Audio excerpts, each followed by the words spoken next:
Pancasila sebagai sistem etika di samping merupakan way of life bangsa Indonesia, juga merupakan struktur pemikiran yang disusun untuk memberikan tuntunan atau panduan kepada setiap warga negara Indonesia dalam bersikap dan bertingkah laku. Pancasila sebagai sistem etika dimaksudkan untuk mengembangkan dimensi moralitas dalam diri setiap individu sehingga memiliki kemampuan menampilkan sikap spiritualitas dalam kehidupan bermasyarakat, berbangsa, dan bernegara. Mahasiswa sebagai peserta didik termasuk anggota masyarakat ilmiah akademik yang memerlukan sistem etika yang orisinal dan komprehensif agar dapat mewarnai setiap keputusan yang diambilnya dalam profesi ilmiah. Sebab keputusan ilmiah yang diambil tanpa pertimbangan moralitas, dapat menjadi bumerang bagi dunia ilmiah itu sendiri sehingga menjadikan dunia ilmiah itu hampa nilai. Anda sebagai mahasiswa berkedudukan sebagai makhluk individu dan sosial sehingga setiap keputusan yang diambil tidak hanya terkait dengan diri sendiri, tetapi juga berimplikasi dalam kehidupan sosial dan lingkungan.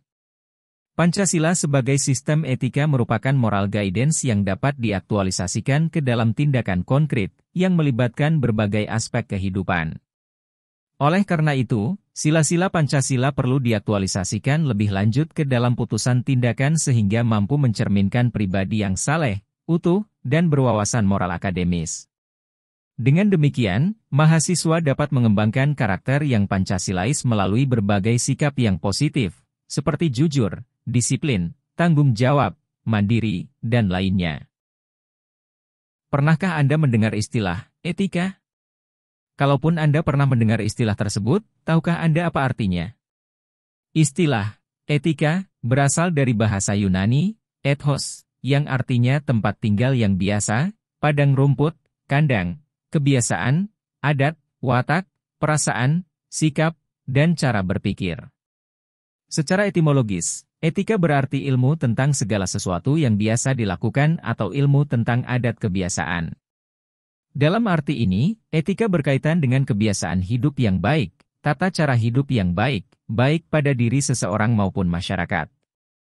Kebiasaan hidup yang baik ini dianut dan diwariskan dari satu generasi ke generasi yang lain. Dalam artian ini, etika sama maknanya dengan moral. Etika dalam arti yang luas ialah ilmu yang membahas tentang kriteria baik dan buruk. Etika pada umumnya dimengerti sebagai pemikiran filosofis mengenai segala sesuatu yang dianggap baik atau buruk dalam perilaku manusia. Keseluruhan perilaku manusia dengan norma dan prinsip-prinsip yang mengaturnya itu kerap kali disebut moralitas atau etika. Etika selalu terkait dengan masalah nilai sehingga perbincangan tentang etika pada umumnya membicarakan tentang masalah nilai, baik atau buruk. Apakah yang Anda ketahui tentang nilai? Frondizi menerangkan bahwa nilai merupakan kualitas yang tidak real karena nilai itu tidak ada untuk dirinya sendiri, nilai membutuhkan pengemban untuk berada. Misalnya, nilai kejujuran melekat pada sikap dan kepribadian seseorang. Istilah nilai mengandung penggunaan yang kompleks dan bervariasi. Istilah nilai mengandung penggunaan yang kompleks dan bervariasi. Lace menjelaskan bahwa paling tidak ada 6 pengertian nilai dalam penggunaan secara umum, yaitu sebagai berikut. 1. Sesuatu yang fundamental yang dicari orang sepanjang hidupnya. 2. Suatu kualitas atau tindakan yang berharga, kebaikan, makna atau pemenuhan karakter untuk kehidupan seseorang. 3. Suatu kualitas atau tindakan sebagian membentuk identitas seseorang sebagai pengevaluasian diri, penginterpretasian diri, dan pembentukan diri. 4. Suatu kriteria fundamental bagi seseorang untuk memilih sesuatu yang baik di antara berbagai kemungkinan tindakan. 5. Suatu standar yang fundamental yang dipegang oleh seseorang ketika bertingkah laku bagi dirinya dan orang lain. 6. Suatu objek nilai, suatu hubungan yang tepat dengan sesuatu yang sekaligus membentuk hidup yang berharga dengan identitas kepribadian seseorang. Objek nilai mencakup karya seni, teori ilmiah, teknologi, objek yang disucikan, budaya, tradisi, lembaga, orang lain, dan alam itu sendiri. Dengan demikian, nilai sebagaimana pengertian butir kelima, 5, yaitu sebagai standar fundamental yang menjadi pegangan bagi seseorang dalam bertindak, merupakan kriteria yang penting untuk mengukur karakter seseorang. Nilai sebagai standar fundamental ini pula yang diterapkan seseorang dalam pergaulannya dengan orang lain sehingga perbuatannya dapat dikategorikan etis atau tidak. Tahukah Anda bahwa dalam bahasa pergaulan orang acap kali mencampur adukan istilah etika dan etiket? Padahal, keduanya mengandung perbedaan makna yang hakiki. Etika berarti moral, sedangkan etiket lebih mengacu pada pengertian sopan santun, adat istiadat. Jika dilihat dari asal-usul katanya, etika berasal dari kata ethos, sedangkan etiket berasal dari kata etiquette. Keduanya memang mengatur perilaku manusia secara normatif. Tetapi etika lebih mengacu ke filsafat moral yang merupakan kajian kritis tentang baik dan buruk, sedangkan etiket mengacu kepada cara yang tepat, yang diharapkan, serta ditentukan dalam suatu komunitas tertentu. Contoh, mencuri termasuk pelanggaran moral, tidak penting apakah dia mencuri dengan tangan kanan atau tangan kiri. Etiket, misalnya terkait dengan tata cara berperilaku dalam pergaulan, seperti makan dengan tangan kanan dianggap lebih sopan atau beretiket. Ada beberapa aliran etika yang dikenal dalam bidang filsafat, meliputi etika keutamaan, teleologis, deontologis. Etika keutamaan atau etika kebajikan adalah teori yang mempelajari keutamaan, virtue, artinya mempelajari tentang perbuatan manusia itu baik atau buruk. Etika kebajikan ini mengarahkan perhatiannya kepada keberadaan manusia, lebih menekankan pada what should I be, atau saya harus menjadi orang yang bagaimana. Beberapa watak yang terkandung dalam nilai keutamaan adalah baik hati, ksatria, belas kasih, terus terang, bersahabat, murah hati, bernalar, percaya diri, penguasaan diri, sadar, suka bekerja bersama, berani, santun, jujur, terampil, adil, setia, ugahari atau bersahaja, disiplin, mandiri, bijaksana, peduli, dan toleran. Etika teleologis adalah teori yang menyatakan bahwa hasil dari tindakan moral menentukan nilai tindakan atau kebenaran tindakan dan dilawankan dengan kewajiban. Seseorang yang mungkin berniat sangat baik atau mengikuti asas-asas moral yang tertinggi, akan tetapi hasil tindakan moral itu berbahaya atau jelek, maka tindakan tersebut dinilai secara moral sebagai tindakan yang tidak etis. Etika teleologis ini menganggap nilai moral dari suatu tindakan dinilai berdasarkan pada efektivitas tindakan tersebut dalam mencapai tujuannya. Etika teleologis ini juga menganggap bahwa di dalamnya kebenaran dan kesalahan suatu tindakan dinilai berdasarkan tujuan akhir yang diinginkan. Aliran-aliran etika teleologis meliputi eudaimonisme, hedonisme, utilitarianisme. Etika deontologis adalah teori etis yang bersangkutan dengan kewajiban moral sebagai hal yang benar dan bukannya membicarakan tujuan atau akibat. Kewajiban moral bertalian dengan kewajiban yang seharusnya, kebenaran moral atau kelayakan, kepatutan. Kewajiban moral mengandung kemestian untuk melakukan tindakan. Pertimbangan tentang kewajiban moral lebih diutamakan daripada pertimbangan tentang nilai moral. Konsep-konsep nilai moral atau yang baik dapat didefinisikan berdasarkan pada kewajiban moral atau kelayakan rasional yang tidak dapat diturunkan dalam arti tidak dapat dianalisis. Setelah Anda mendapat gambaran tentang pengertian etika dan aliran etika, maka selanjutnya perlu dirumuskan pengertian etika Pancasila, dan aliran yang lebih sesuai dengan etika Pancasila. Etika Pancasila adalah cabang filsafat yang dijabarkan dari sila-sila Pancasila untuk mengatur perilaku kehidupan bermasyarakat, berbangsa, dan bernegara di Indonesia. Oleh karena itu, dalam etika Pancasila terkandung nilai-nilai ketuhanan, kemanusiaan, persatuan, kerakyatan, dan keadilan. Kelima nilai tersebut membentuk perilaku manusia Indonesia dalam semua aspek kehidupannya. Sila ketuhanan mengandung dimensi moral berupa nilai spiritualitas yang mendekatkan diri manusia kepada Sang Pencipta, ketaatan kepada nilai agama yang dianutnya. Sila kemanusiaan mengandung dimensi humanus, artinya menjadikan manusia lebih manusiawi, yaitu upaya meningkatkan kualitas kemanusiaan dalam pergaulan antar sesama. Sila persatuan mengandung dimensi nilai solidaritas, rasa kebersamaan atau mitsein, cinta tanah air. Sila kerakyatan mengandung dimensi nilai berupa sikap menghargai orang lain, mau mendengar pendapat orang lain, tidak memaksakan kehendak kepada orang lain. Sila keadilan mengandung dimensi nilai mau peduli atas nasib orang lain, kesediaan membantu kesulitan orang lain. Etika Pancasila itu lebih dekat pada pengertian etika keutamaan atau etika kebajikan, meskipun corak kedua mainstream yang lain, deontologis dan teleologis termuat pula di dalamnya. Namun, etika keutamaan lebih dominan karena etika Pancasila tercermin dalam 4 tabiat saleh, yaitu kebijaksanaan, kesederhanaan, keteguhan, dan keadilan. Kebijaksanaan artinya melaksanakan suatu tindakan yang didorong oleh kehendak yang tertuju pada kebaikan serta atas dasar kesatuan akal rasa, kehendak yang berupa kepercayaan yang tertuju pada kenyataan mutlak, Tuhan, dengan memelihara nilai-nilai hidup kemanusiaan dan nilai-nilai hidup religius. Kesederhanaan artinya membatasi diri dalam arti tidak melampaui batas dalam hal kenikmatan. Keteguhan artinya membatasi diri dalam arti tidak melampaui batas dalam menghindari penderitaan. Keadilan artinya memberikan sebagai rasa wajib kepada diri sendiri dan manusia lain, serta terhadap Tuhan terkait dengan segala sesuatu yang telah menjadi haknya. Pentingnya Pancasila sebagai sistem etika terkait dengan problem yang dihadapi bangsa Indonesia sebagai berikut.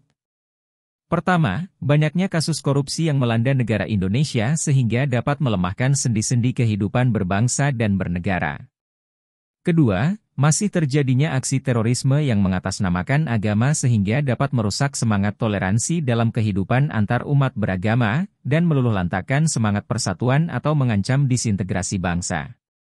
Ketiga, masih terjadinya pelanggaran HAM dalam kehidupan bernegara, seperti kasus penyerbuan Lembaga Pemasyarakatan Cebongan Yogyakarta pada tahun 2013 yang lalu. Keempat, kesenjangan antara kelompok masyarakat kaya dan miskin masih menandai kehidupan masyarakat Indonesia. Kelima, ketidakadilan hukum yang masih mewarnai proses peradilan di Indonesia, seperti putusan bebas bersyarat atas pengedar narkoba asal Australia Scapel Corby. Keenam, banyaknya orang kaya yang tidak bersedia membayar pajak dengan benar, seperti kasus penggelapan pajak oleh perusahaan, kasus Panama Papers yang menghindari atau mengurangi pembayaran pajak. Kesemuanya itu memperlihatkan pentingnya dan mendesaknya peran dan kedudukan Pancasila sebagai sistem etika karena dapat menjadi tuntunan atau sebagai leading principle bagi warga negara untuk berperilaku sesuai dengan nilai-nilai Pancasila. Etika Pancasila diperlukan dalam kehidupan bermasyarakat, berbangsa, dan bernegara sebab berisikan tuntunan nilai-nilai moral yang hidup.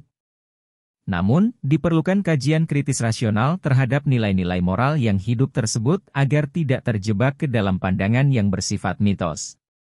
Misalnya, korupsi terjadi lantaran seorang pejabat diberi hadiah oleh seseorang yang memerlukan bantuan atau jasa si pejabat agar urusannya lancar. Si pejabat menerima hadiah tanpa memikirkan alasan orang tersebut memberikan hadiah.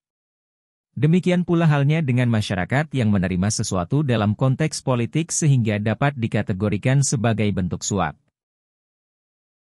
Anda perlu mengetahui bahwa Pancasila sebagai sistem etika tidaklah muncul begitu saja. Pancasila sebagai sistem etika diperlukan dalam kehidupan politik untuk mengatur sistem penyelenggaraan negara. Anda dapat bayangkan apabila dalam penyelenggaraan kehidupan bernegara tidak ada sistem etika yang menjadi guidance atau tuntunan bagi para penyelenggara negara, niscaya negara akan hancur. Beberapa alasan mengapa Pancasila sebagai sistem etika itu diperlukan dalam penyelenggaraan kehidupan bernegara di Indonesia, meliputi hal-hal sebagai berikut.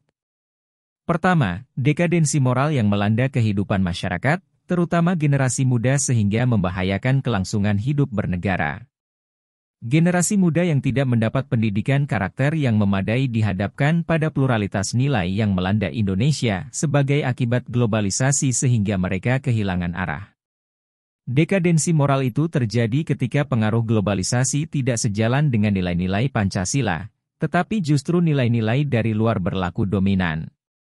Contoh-contoh dekadensi moral, antara lain, penyalahgunaan narkoba, kebebasan tanpa batas, rendahnya rasa hormat kepada orang tua, menipisnya rasa kejujuran, tawuran di kalangan para pelajar. Kesemuanya itu menunjukkan lemahnya tatanan nilai moral dalam kehidupan bangsa Indonesia. Oleh karena itu, Pancasila sebagai sistem etika diperlukan kehadirannya sejak dini, terutama dalam bentuk pendidikan karakter di sekolah-sekolah. Kedua, korupsi akan merajalela karena para penyelenggara negara tidak memiliki rambu-rambu normatif dalam menjalankan tugasnya. Para penyelenggara negara tidak dapat membedakan batasan yang boleh dan tidak, pantas dan tidak, baik dan buruk. Pancasila sebagai sistem etika terkait dengan pemahaman atas kriteria baik dan buruk. Archie Bam dalam Asiology of Science menjelaskan bahwa baik dan buruk merupakan dua hal yang terpisah. Namun, baik dan buruk itu eksis dalam kehidupan manusia, maksudnya godaan untuk melakukan perbuatan buruk selalu muncul. Ketika seseorang menjadi pejabat dan mempunyai peluang untuk melakukan tindakan buruk misalnya korupsi, maka hal tersebut dapat terjadi pada siapa saja. Oleh karena itu, simpulan Archie Bam, maksimalkan kebaikan, minimalkan keburukan. Ketiga, kurangnya rasa perlu berkontribusi dalam pembangunan melalui pembayaran pajak.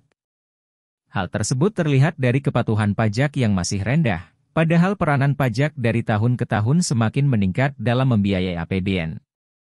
Pancasila sebagai sistem etika akan dapat mengarahkan wajib pajak untuk secara sadar memenuhi kewajiban perpajakannya dengan baik. Dengan kesadaran pajak yang tinggi maka program pembangunan yang tertuang dalam APBN akan dapat dijalankan dengan sumber penerimaan dari sektor perpajakan. Keempat, pelanggaran HAM dalam kehidupan bernegara di Indonesia ditandai dengan melemahnya penghargaan seseorang terhadap hak pihak lain. Kasus-kasus pelanggaran HAM yang dilaporkan di berbagai media, seperti penganiayaan terhadap pembantu rumah tangga, penelantaran anak-anak yatim oleh pihak-pihak yang seharusnya melindungi, kekerasan dalam rumah tangga, dan lain-lain. Kesemuanya itu menunjukkan bahwa kesadaran masyarakat terhadap nilai-nilai Pancasila sebagai sistem etika belum berjalan maksimal. Oleh karena itu, di samping diperlukan sosialisasi sistem etika Pancasila, diperlukan pula penjabaran sistem etika ke dalam peraturan perundang-undangan tentang HAM misalnya Undang-Undang Nomor 39 Tahun 1999 tentang HAM. Kelima, kerusakan lingkungan yang berdampak terhadap berbagai aspek kehidupan manusia, seperti kesehatan, kelancaran penerbangan, nasib generasi yang akan datang, global warming, perubahan cuaca, dan lain sebagainya. Kasus-kasus tersebut menunjukkan bahwa kesadaran terhadap nilai-nilai Pancasila sebagai sistem etika belum mendapat tempat yang tepat di hati masyarakat. Masyarakat Indonesia dewasa ini cenderung memutuskan tindakan berdasarkan sikap emosional, mau menang sendiri, keuntungan sesaat, tanpa memikirkan dampak yang ditimbulkan dari perbuatannya. Contoh yang paling jelas adalah pembakaran hutan di Riau sehingga menimbulkan kabut asap.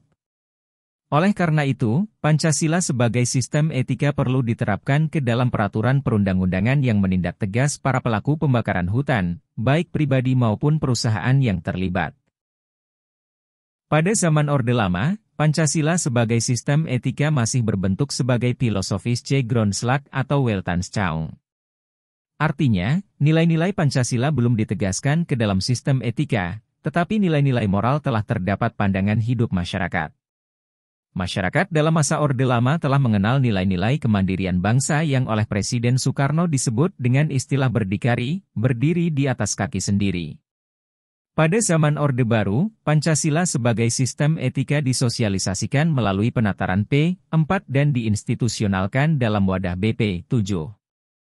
Ada banyak butir Pancasila yang dijabarkan dari kelima sila Pancasila sebagai hasil temuan dari para peneliti BP7. Untuk memudahkan pemahaman tentang butir-butir sila Pancasila, Anda dapat membacanya ketetapan MPR nomor 2 tahun 1978 yang terdiri atas 36 butir, yang kemudian diubah dengan ketetapan MPR nomor 1 tahun 2003 yang terdiri atas 45 butir.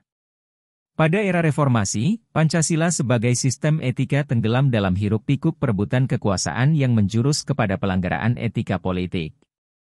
Salah satu bentuk pelanggaran etika politik adalah penyalahgunaan kekuasaan, baik oleh penyelenggara negara di legislatif, eksekutif, maupun yudikatif. Penyalahgunaan kekuasaan atau kewenangan inilah yang menciptakan korupsi di berbagai kalangan penyelenggara negara. Sumber sosiologis Pancasila sebagai sistem etika dapat ditemukan dalam kehidupan masyarakat berbagai etnik di Indonesia. Misalnya, orang Minangkabau dalam hal bermusyawarah memakai prinsip bulat air oleh pembuluh, bulat kata oleh mufakat. Masih banyak lagi mutiara kearifan lokal yang bertebaran di bumi Indonesia ini sehingga memerlukan penelitian yang mendalam. Sumber politis Pancasila sebagai sistem etika terdapat dalam norma-norma dasar sebagai sumber penyusunan berbagai peraturan perundang-undangan di Indonesia. Hans Kelsen mengatakan bahwa teori hukum itu suatu norma yang berbentuk piramida. Norma yang lebih rendah memperoleh kekuatannya dari suatu norma yang lebih tinggi. Semakin tinggi suatu norma, akan semakin abstrak sifatnya, dan sebaliknya, semakin rendah kedudukannya, akan semakin konkret norma tersebut. Pancasila sebagai sistem etika merupakan norma tertinggi yang sifatnya abstrak, sedangkan perundang-undangan merupakan norma yang ada di bawahnya bersifat konkret. Etika politik mengatur masalah perilaku politikus, berhubungan juga dengan praktik institusi sosial, hukum, komunitas, struktur-struktur sosial, politik, ekonomi. Etika politik memiliki 3 dimensi, yaitu tujuan, sarana, dan aksi politik itu sendiri. Dimensi tujuan terumuskan dalam upaya mencapai kesejahteraan masyarakat dan hidup damai yang didasarkan pada kebebasan dan keadilan. Dimensi sarana memungkinkan pencapaian tujuan yang meliputi sistem dan prinsip-prinsip dasar pengorganisasian praktik penyelenggaraan negara dan yang mendasari institusi-institusi sosial. Dimensi aksi politik berkaitan dengan pelaku pemegang peran sebagai pihak yang menentukan rasionalitas politik. Rasionalitas politik terdiri atas rasionalitas tindakan dan keutamaan. Tindakan politik dinamakan rasional bila pelaku mempunyai orientasi situasi dan paham permasalahan. Beberapa argumen tentang dinamika Pancasila sebagai sistem etika dalam penyelenggaraan pemerintahan di Indonesia dapat diuraikan sebagai berikut. Pertama, pada zaman Orde Lama, pemilu diselenggarakan dengan semangat demokrasi yang diikuti banyak partai politik, tetapi dimenangkan 4 partai politik, yaitu Partai Nasional Indonesia, PNI, Partai Muslimin Indonesia, Parmusi, Partai Nahdlatul Ulama, PNU, dan Partai Komunis Indonesia, PKI. Tidak dapat dikatakan bahwa pemerintahan di zaman Orde Lama mengikuti sistem etika Pancasila, bahkan ada tudingan dari pihak Orde Baru bahwa pemilihan umum pada zaman Orde Lama dianggap terlalu liberal karena pemerintahan Soekarno menganut sistem demokrasi terpimpin, yang cenderung otoriter. Kedua, pada zaman Orde Baru sistem etika Pancasila diletakkan dalam bentuk penataran P4. Pada zaman Orde Baru itu pula muncul konsep manusia Indonesia seutuhnya sebagai cerminan manusia yang berperilaku dan berakhlak mulia sesuai dengan nilai-nilai Pancasila. Manusia Indonesia seutuhnya dalam pandangan Orde Baru, artinya manusia sebagai makhluk ciptaan Tuhan Yang Maha Esa, yang secara kodrati bersifat monodualistik, yaitu makhluk rohani sekaligus makhluk jasmani, dan makhluk individu sekaligus makhluk sosial. Manusia sebagai makhluk pribadi memiliki emosi yang memiliki pengertian, kasih sayang, harga diri, pengakuan, dan tanggapan emosional dari manusia lain dalam kebersamaan hidup. Manusia sebagai makhluk sosial, memiliki tuntutan kebutuhan yang makin maju dan sejahtera. Tuntutan tersebut hanya dapat terpenuhi melalui kerjasama dengan orang lain, baik langsung maupun tidak langsung. Oleh karena itulah, sifat kodrat manusia sebagai makhluk individu dan sosial harus dikembangkan secara selaras, serasi, dan seimbang. Manusia Indonesia seutuhnya adalah makhluk monopluralis yang terdiri atas susunan kodrat, jiwa dan raga, kedudukan kodrat, makhluk Tuhan dan makhluk berdiri sendiri, sifat kodrat, makhluk sosial dan makhluk individual. Keenam unsur manusia tersebut saling melengkapi satu sama lain dan merupakan satu kesatuan yang bulat. Manusia Indonesia menjadi pusat persoalan, pokok dan pelaku utama dalam budaya Pancasila. Ketiga, sistem etika Pancasila pada era reformasi tenggelam dalam euforia demokrasi. Namun seiring dengan perjalanan waktu, disadari bahwa demokrasi tanpa dilandasi sistem etika politik akan menjurus pada penyalahgunaan kekuasaan, serta Machiavellisme, menghalalkan segala cara untuk mencapai tujuan. Sofyan Effendi, Rektor Universitas Gadjah Mada dalam sambutan pembukaan Simposium Nasional Pengembangan Pancasila sebagai Paradigma Ilmu Pengetahuan dan Pembangunan Nasional tahun 2006 mengatakan sebagai berikut. Bahwa moral bangsa semakin hari semakin merosot dan semakin hanyut dalam arus konsumerisme, hedonisme, eksklusivisme, dan ketamakan karena bangsa Indonesia tidak mengembangkan blueprint yang berakar pada sila ketuhanan yang Maha Esa. Apakah Anda mengetahui bentuk tantangan terhadap Pancasila sebagai sistem etika apa saja yang muncul dalam kehidupan bangsa Indonesia? Hal-hal berikut ini dapat menggambarkan beberapa bentuk tantangan terhadap sistem etika Pancasila. Pertama, tantangan terhadap sistem etika Pancasila pada zaman Orde Lama berupa sikap otoriter dalam pemerintahan sebagaimana yang tercermin dalam penyelenggaraan negara yang menerapkan sistem demokrasi terpimpin. Hal tersebut tidak sesuai dengan sistem etika Pancasila yang lebih menonjolkan semangat musyawarah untuk mufakat. Kedua, tantangan terhadap sistem etika Pancasila pada zaman Orde Baru terkait dengan masalah NKK, nepotisme, kolusi, dan korupsi yang merugikan penyelenggaraan negara. Hal tersebut tidak sesuai dengan keadilan sosial karena nepotisme, kolusi, dan korupsi hanya menguntungkan segelintir orang atau kelompok tertentu. Ketiga, tantangan terhadap sistem etika Pancasila pada era reformasi berupa euforia kebebasan berpolitik sehingga mengabaikan norma-norma moral. Misalnya, munculnya anarkisme yang memaksakan kehendak dengan mengatasnamakan kebebasan berdemokrasi. Hakikat Pancasila sebagai sistem etika terletak pada hal-hal sebagai berikut. Pertama, hakikat sila ketuhanan terletak pada keyakinan bangsa Indonesia bahwa Tuhan sebagai penjamin prinsip-prinsip moral. Artinya, setiap perilaku warga negara harus didasarkan atas nilai-nilai moral yang bersumber pada norma agama. Setiap prinsip moral yang berlandaskan pada norma agama, maka prinsip tersebut memiliki kekuatan, force, untuk dilaksanakan oleh pengikut-pengikutnya. Kedua, hakikat sila kemanusiaan terletak pada actus humanus, yaitu tindakan manusia yang mengandung implikasi dan konsekuensi moral yang dibedakan dengan actus homini, yaitu tindakan manusia yang biasa.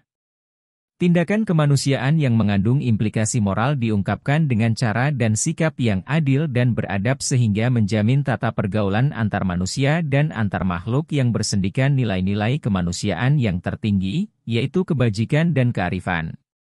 Ketiga, hakikat sila persatuan terletak pada kesediaan untuk hidup bersama sebagai warga bangsa yang mementingkan masalah bangsa di atas kepentingan individu atau kelompok.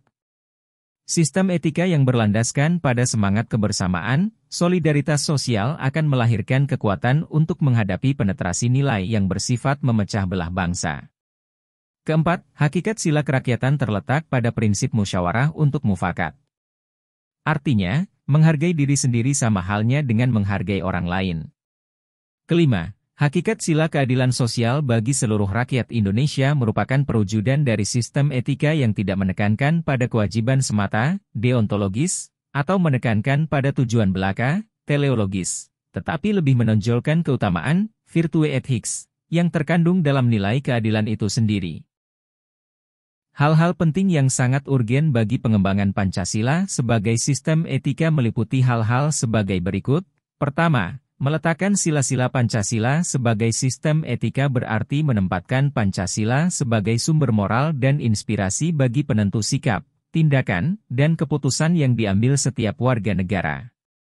Kedua, Pancasila sebagai sistem etika memberi guidance bagi setiap warga negara sehingga memiliki orientasi yang jelas dalam tata pergaulan baik lokal, nasional, regional, maupun internasional.